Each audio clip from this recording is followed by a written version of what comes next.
Thank you, and thanks for signing up and keeping your energy levels up through the latter end of this day. I want to reflect on an experience of leading a massive open online course that ran for 3 weeks in March. It was on a platform called FutureLearn. Some of what I've got to say is about the wider national and UK context in respect of open learning. But a lot of it is also about the nuts and bolts of planning.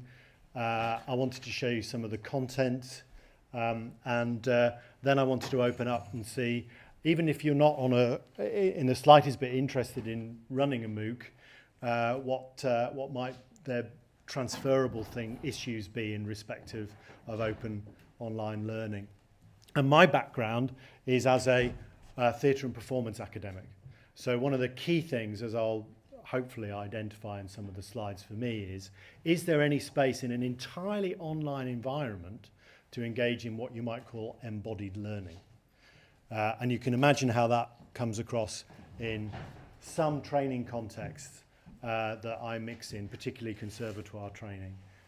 Is it absolute heresy, for instance, to suggest that you could use an online non-human interaction to engage the body of the actor? And it's not just confined to theatre and performance, obviously.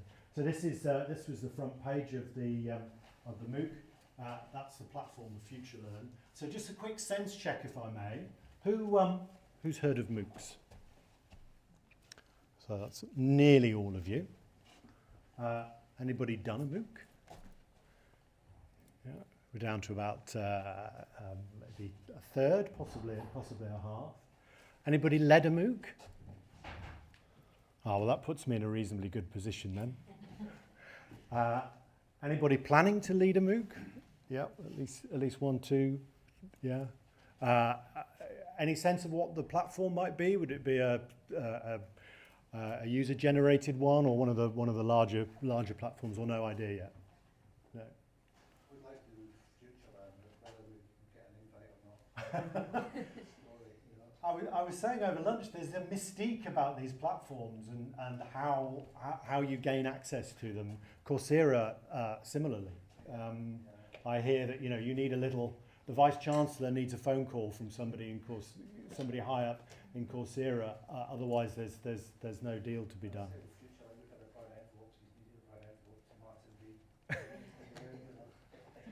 The story around FutureLearn, just without taking too much of a tangent. At the end of 2012, I think that's right, where the gauntlet was thrown out to a number of universities to say, by the Vice Chancellor of the Open University and by Simon Ellis, I think his name is, the Chief Executive of FutureLearn, who was part of the development of iPlayer, to say, do you want to play ball? You've got a week to make your mind up. Now, I work up the road. The wheels don't move that quickly, I think it's fair to say, at the University of Leeds, or not normally, in respect of massive strategic decisions like that. But the hand was forced and we decided to go for it, and that's meant that there's been a huge amount of learning, both institutionally and me personally, in respect of that engagement. I suspect now the door is closed for a time being, whilst the product is being kind of rolled out. So it really has only been going since last October. Okay, anybody got deep reservations about the impact of MOOCs on higher education? Goodness me, that's good news. I was expecting loads of people, naysayers, to say this is a disastrous development for higher education. And of course there are, appropriately, critics of MOOCs. Anybody excited by the potential of them as one element in a blended learning context? Okay, great. Well, that's where I sit, obviously.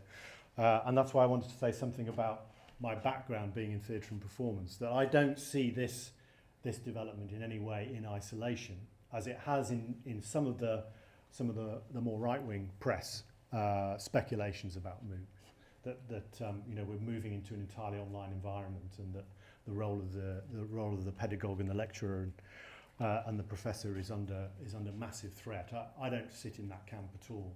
But I do think that this platform afforded me was a really powerful and rich way of blending particular sets of resources that I will now use in an embodied environment in a studio. And that's, for me, the kind of legacy of it. Okay, so let me just show you a little taster. It's only a minute long. And this was the second trailer that we made to try and get students to sign up. And it'll give you a sense of what we're trying to do.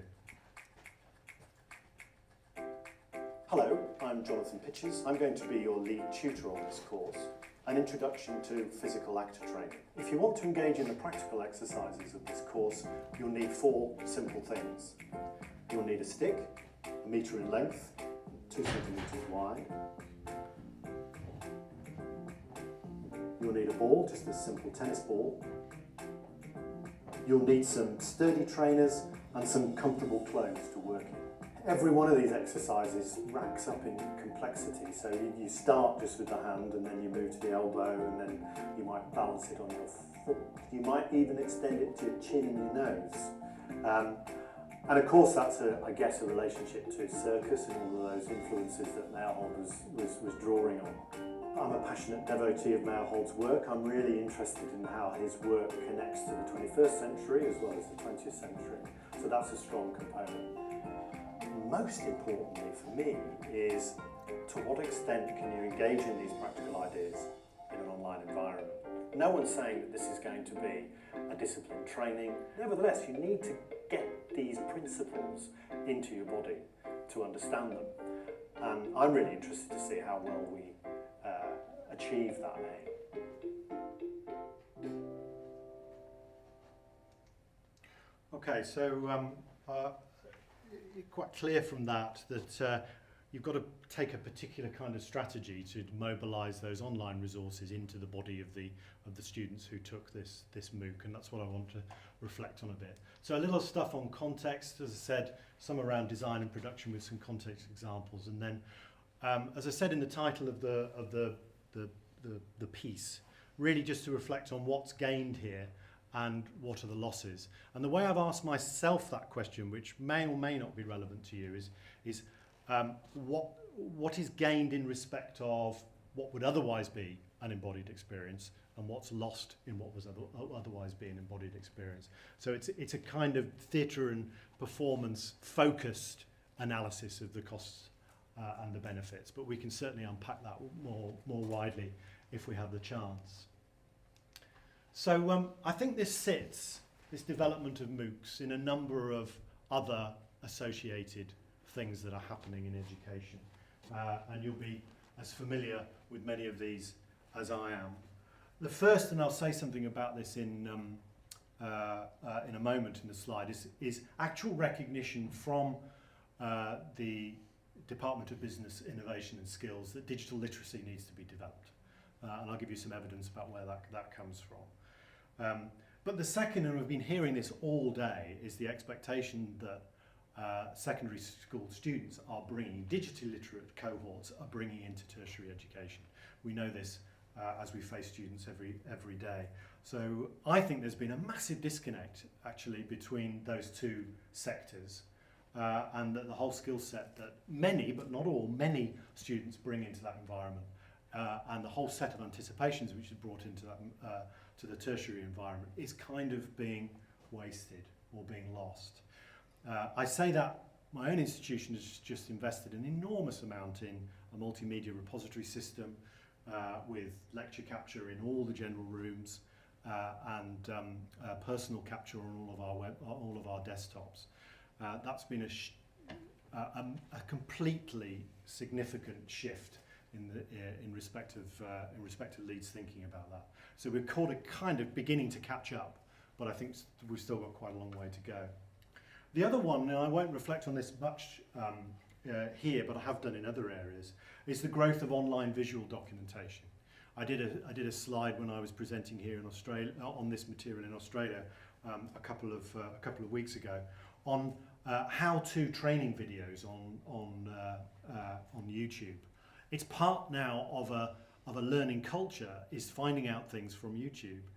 And even if you go right the way down to the specifics of Meyerhold's theatre training, which was what that MOOC was about, he was a Russian director from the 1920s who was murdered by Stalin in 1940.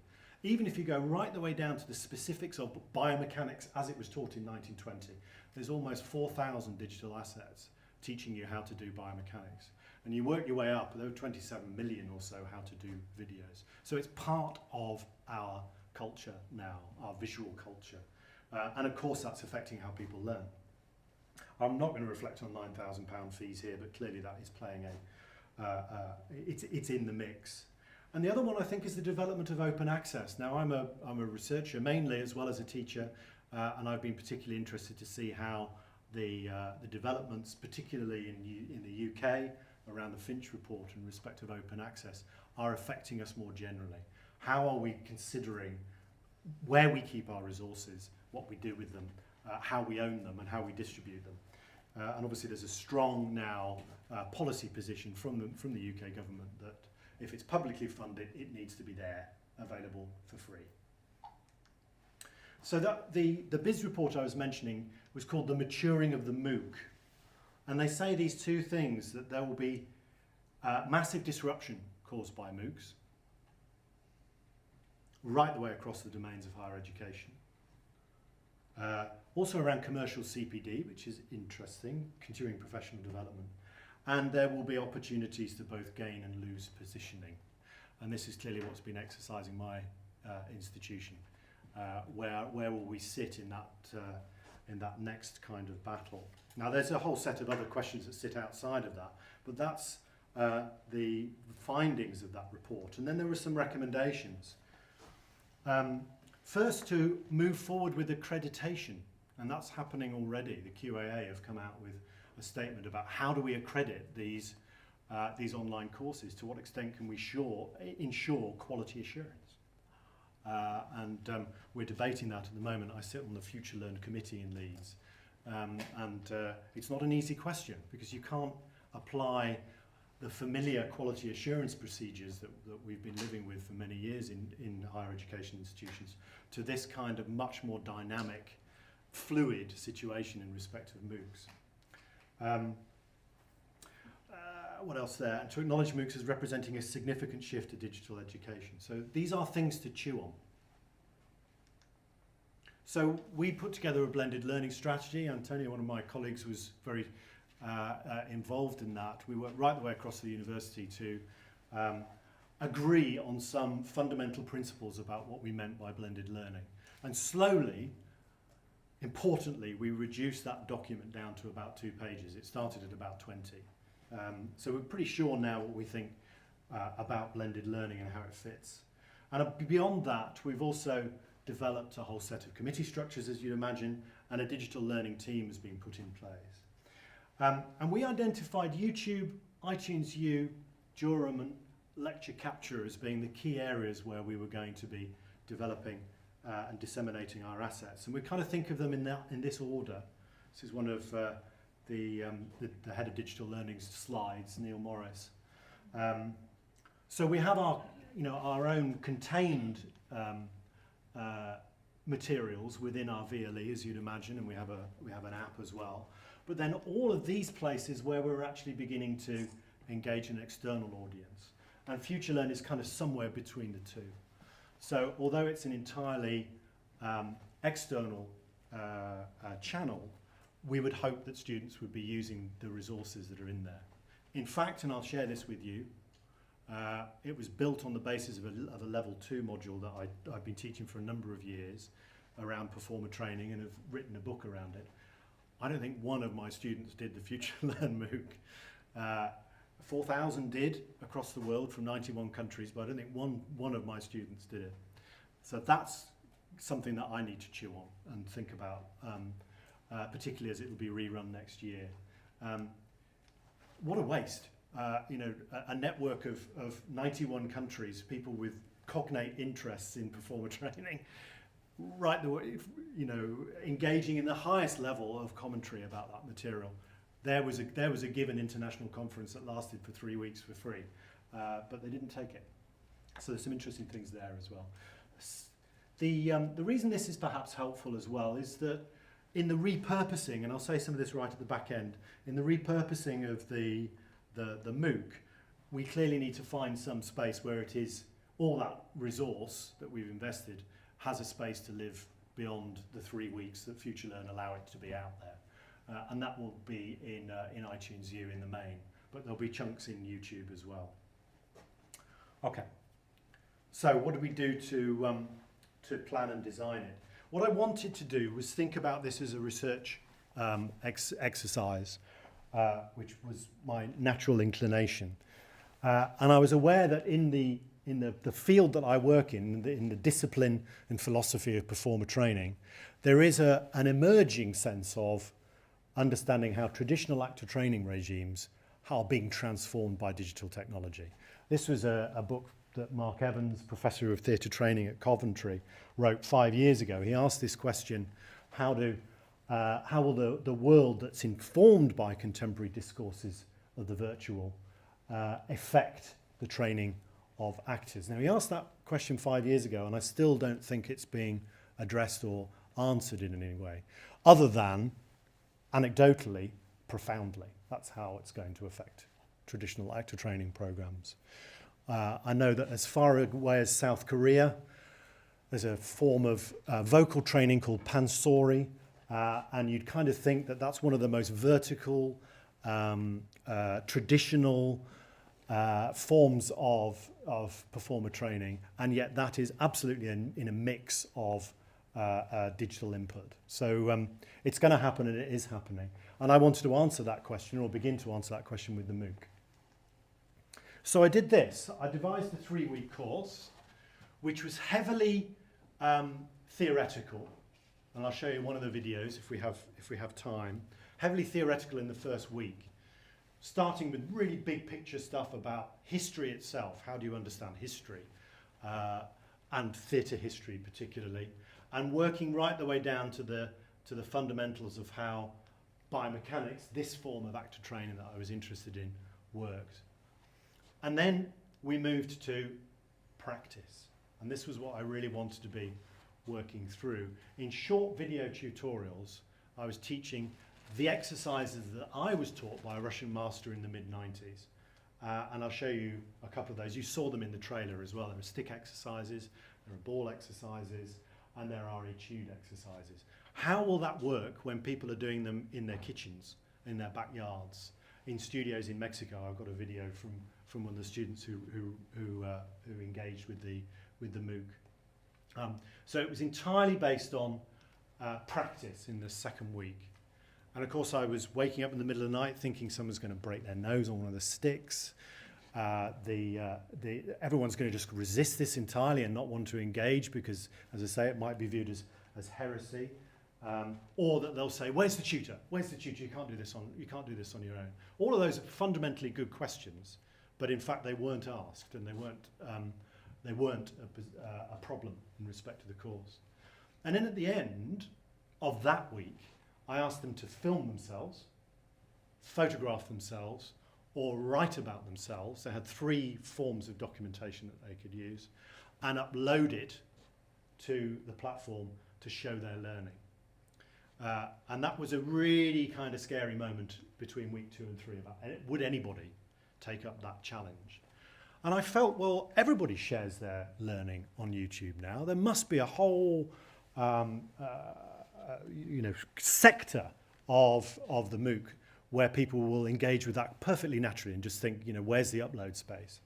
But in fact, there were only a small amount of people who did that. But they did it very well, and they did it very creatively. And I'll show you a couple of examples of that. So the idea was really to introduce them to the history and philosophy, engage with the history and philosophy practically, and then share that understanding in the 3rd week. And this is the only MOOC that Leeds have done that's had that structure. Normally, they'll have a week structure which repeats in the 2nd week with new content, and repeats in the 3rd week with new content, but this was about development. And then we had an expert panel. I invited people who know more than I do about Meyerhold and discussed them in a kind of question time format, and we filmed it. So that raised a whole set of questions, which I thought I'd just share with you if you are planning or developing any kind of online experience. None of these are groundbreaking at all. But maybe this question of who a target audience is counterintuitive.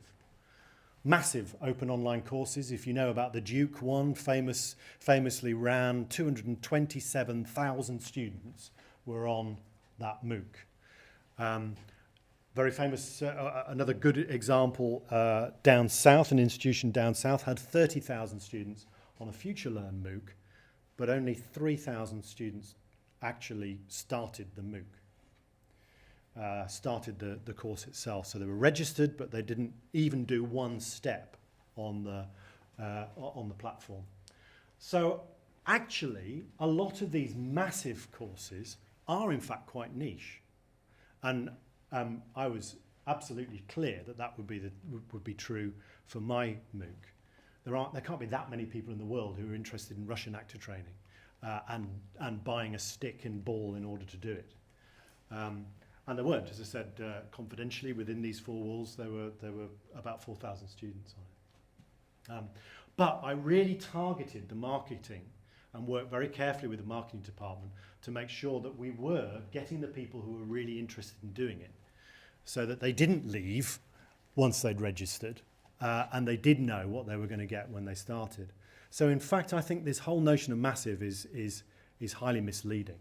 In fact, have you heard the term SPOC, Small Private Online Course? They're the development, that's the new morphing of MOOCs perhaps. It's been suggested by an academic in Harvard. And this was much more like a small private online course, but it was open and free. And the rest are fairly straightforward questions. But the received terminological distinction in MOOCs between XMOOCs and CMOOCs was something that I chewed on a bit, and I'll just show what I mean by that. That the CMOOC was where massive open online courses began, particularly with George Siemens and Stephen Downes.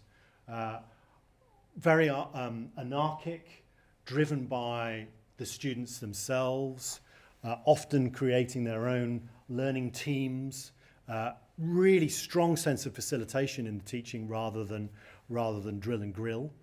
And the XMOOC, on the other hand, if those of you who've done a Coursera MOOC, they're very, very atomistic in my experience. You know, you get the videos and you have next to no exchange with the course tutor.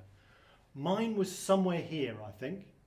So I started in that first week with a lot of video content, but I was there every day commenting and replying to the comments that came forward. I normally did about 2 hours a day on that.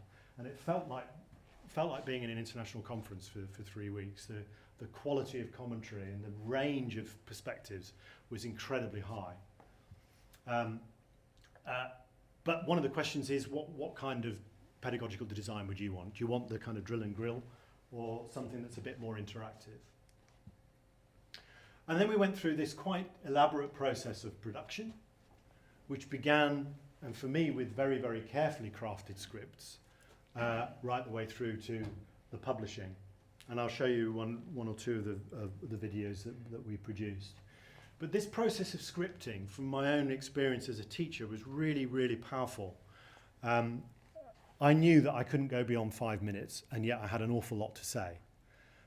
In any video, the drop-off is enormous. Not at 2 minutes, but at 5 minutes. I think 2 minutes is the average YouTube drop-off. But 5 minutes in this environment. But beyond that, no matter how good your resources are, there's no engagement. Or very, very few people will watch it right the way through. So that meant that I had to be really crisp, really direct, economical, and with some clout. And I had to script those. And the way we filmed them was to have a whiteboard on here, and I'd put bullet points up from my script, and I'd look at those 4 bullets and maybe just get through a paragraph, and then we'd cut, and then we'd start again. And this was all entirely new for me, but the transferable learning is about being really crisp with your teaching and really, really direct with the information that you can include. And for me, I needed to script that to get there. I know colleagues who've worked separately on MOOCs in Leeds haven't been that sort of disciplined about the scripts, and still have managed the process. We used animation as well, and then everything was subtitled, proofread, and ultimately published. For us, only a couple of days before we actually launched. And as you'll see, we used green screen to try and dynamize the material as much as possible and to come across at least with some sense of it being documentary style, even though they were obviously short sections. These are the other two MOOCs that have run thus far. I think there's one in Leeds just about to start on business next week, starting a business. So this was on water resource management and something much wider than that as well. And then we had one on the abdomen as well. And we were obviously helping each other out. We used animation, as I'll show you, and then these panel sessions and discussions. So let me just show you a couple of examples of content. Remind me what time we finish? It'll be on my little thing, won't it? 25 to finish. We finish at 25 to. Yeah.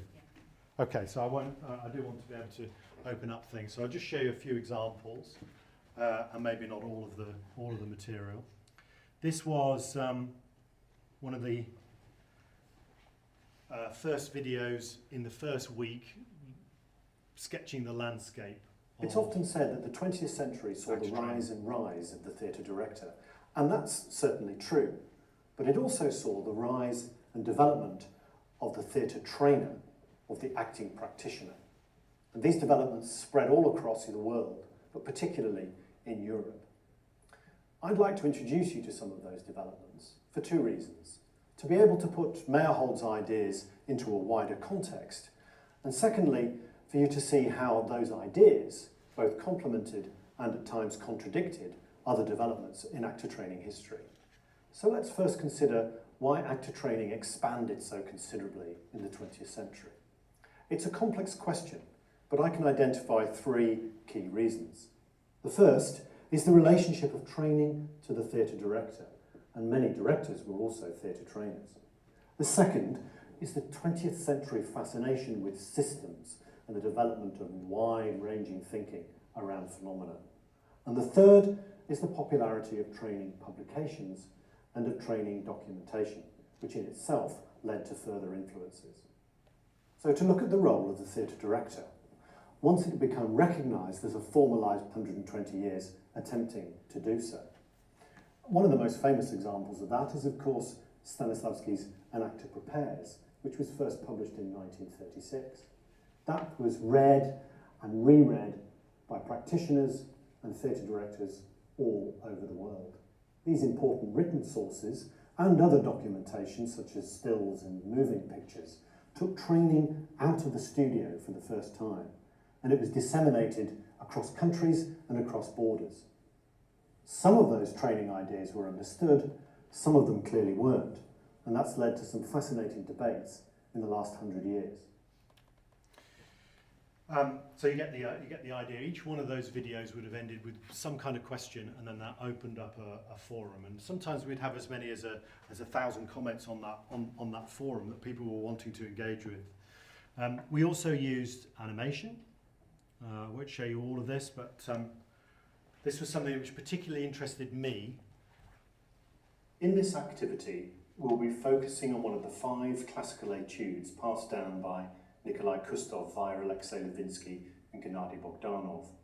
It's called The Slab, and its title is a dead giveaway when we consider the influences Meyerhold was drawing on, those knockabout physical antics of the Commedia dell'arte. The Slab is a pair etude with designated active and passive roles. These roles swap halfway through the etude, so there's no real hierarchy or aggressor, as that marching action or parade at the end symbolises. The active actor is on the right when the etude starts and shifts to the left after the first slab. The reason I thought there would be some viability to use this material was that the core part of the training is that. It's etude. There are 5 classical etudes which have been passed on, and they are repeatable. They look pretty much like they did in 1920 when I was taught them in 1990, and you can use visual documentation quite carefully to capture them. So it wasn't like I was working in, in other forms where it was about the production of imagination or, famously emotion memory and Stanislavski's ideas, which I think wouldn't have travelled in an online environment in the same way. This was the platform, and students would go through week 1 doing all the videos, and when they clicked on them they would change colour and there's a sense of progress, and then move to week 2 and week 3. And interestingly, although you could go to week 3 and look right at the end, next to nobody did. They really did treat this as if it were a discrete, time-specific course. And that was, I think, mainly because people wanted to be in the videos at the same time as others were, rather than being, hugely ahead or hugely behind. So it did feel actually like a course rather than just, an ongoing online experience. And then students, as I said, did engage with the uploading exercise quite interestingly. But they resisted those 3 forms of documentation I mentioned, the writing, the photographic and the moving image. So this student, for instance, said, I've got to find some kind of visual art form that captures all the problems I'm having in experiencing that etude that you've just seen animated. Words are inadequate, she says. How do I convey the hot feeling in my head, the heavy feeling in my feet and hands, and then contrast these with the unbelievable lightness of these limbs? And she produced a number of these different artworks and posted them on the Facebook event that we set up. And then another student did engage in the video documentation somewhere in Mexico.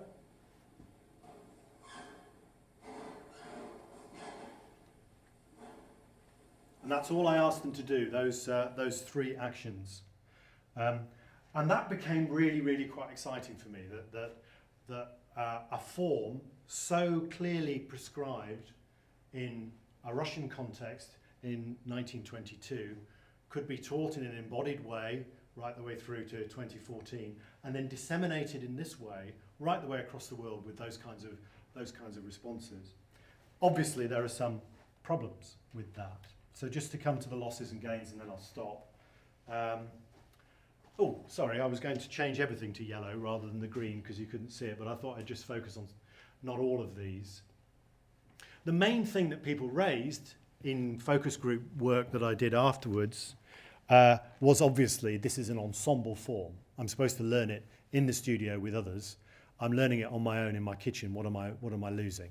And of course you're losing an enormous amount. And I knew that, and they knew that, and it was a kind of contract that we were prepared to enter into with each other. You don't have any direct differentiation, obviously, in this environment. You can't engage with students at the level of saying, well, I think your right arm needs to be a little bit higher in that position, and your weight needs to be a little bit further forward on your left foot. And they also found the sense of uploading their work very quickly, because they'd only been learning this for a week, for a public audience, really scary, and I completely understand that. And that probably explains why only a handful of students fully engaged in that part. But many of them watched those materials and then commented on them. So it was still an interesting learning area, even if people hadn't actually done that. But on the positive side, I think our keynote was talking about crowdsourcing. The resources that were posted in the research tasks were extraordinary. You know, I found video material that I'd never seen, which was posted by a Russian student, for instance, who said, look, here's Nikolai Kustov teaching in 1973. I didn't even know that there was that video was available because it was on a Russian site. So the crowdsourcing, I think, was brilliant, and I've captured all that, and I'll repurpose it in the iTunes U site and the iBook that we do. And this notion of reflection, I think, because of the wide audience, you know you're speaking to another 4,000 people, you think carefully about what you say. And it was very, very respectful. It was very, very intelligent. It was very, very precise and effective feedback and commentary that I saw on the MOOC. I won't take you through the extracts. I've said a little bit about my MOOC headlines, but then a final little diagram for you from a research perspective. This is my academia.edu site for all the papers that I put up, which are now open source if they're out of embargo. And that was pretty much the week I started the MOOC. And that interest in my writing about Meyerhold and writing about Russian actor training has kind of maintained. So everything I upload now is being read very, very quickly by a much wider audience. And that's interesting. You know, that to me is a big impact in respect of how my research is getting out there. And I've completely shifted from wanting to just have everything published by Routledge to getting as much up on that site as possible, because people are reading it and at levels now that I've never experienced before. So that's me done. 5 minutes. I'm done. Are you? 5 minutes finished. Any questions for Jonathan?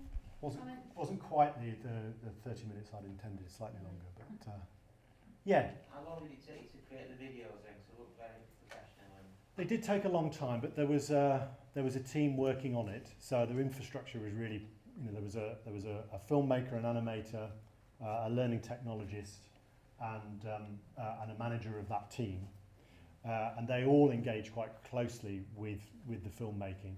We probably did about maybe 8 days of filming on and off, and we started in around November and we finished just right at the end in March. So a significant investment, and of course I had to write the scripts and do a lot of thinking about it. But all of those resources are downloadable for free. Every student who's done that course can just use it in their own teaching. A number of Australian teachers are using it because Meyerhold is on their curriculum, and I can use it after that as well, and will in the iBook. So I think, you know, on balance, probably worth it. But yes, it certainly does take time. Okay, any more questions? Yeah. Disruptive or not? In the bigger picture, do you mean? Yeah. Do you feel it has been disruptive or will be disruptive? In a positive way? Yeah, in a positive way. I don't think it's been disruptive, actually. I'd like it to have been a bit more disruptive. I'd like it to have been much more disruptive on my students, and I'm going to make sure that happens next time. You know, it will be an absolutely compulsory course. I invited everybody and expected them, some of them obviously engaged in the training to do the trailer, and yet it was seen as kind of something that was, you know, extracurricular and therefore not worth it. And I'd wanted to sort of disrupt that ecology of thinking and teaching a bit more. No, I think augmentation rather than disruption might be the term I'd use. Beth, did you have a question? Very quick, I'm just wondering about this idea of being in the public domain, why they didn't video themselves. Yes. Have you asked them to upload them to YouTube? That was one option, yeah. We created a Facebook event for them to do that. They could have obviously left the settings as private within YouTube and then just linked into the Facebook event. Yeah. But what we wanted to do, I think, was present a range of possibilities and key into those who already had YouTube channels and were very confidently disseminating their work. But in fact, we didn't find that cohort of people were expected to. And I'm pretty sure it was more about nervousness about the training than it was actually about the process of uploading. Because the writing reflection was the option for those who didn't want to engage in that, and that was much more popular. You could have had maybe a competitive element there, where upload it using an app like Planet eStream. Yes. Upload it, the best 12 Yes. or some 12 Yes. will get uploaded in a more secure environment. Yes. And then you might have perhaps just got more buy-in then, because there's that element of, oh, mine was picked. Yeah. Perhaps. I don't know. Yeah, I think you're absolutely right. And we originally planned to use a suite of them in the panel discussion, and that we would curate them and say, right, we're going to talk about this one, we're going to talk about that one as a panel of experts. But in fact, that wouldn't have worked. But it's a good point. I'll think about that for the rerun, because that would be easy to implement. That's excellent. I'd really like to thank Jonathan. Thank you.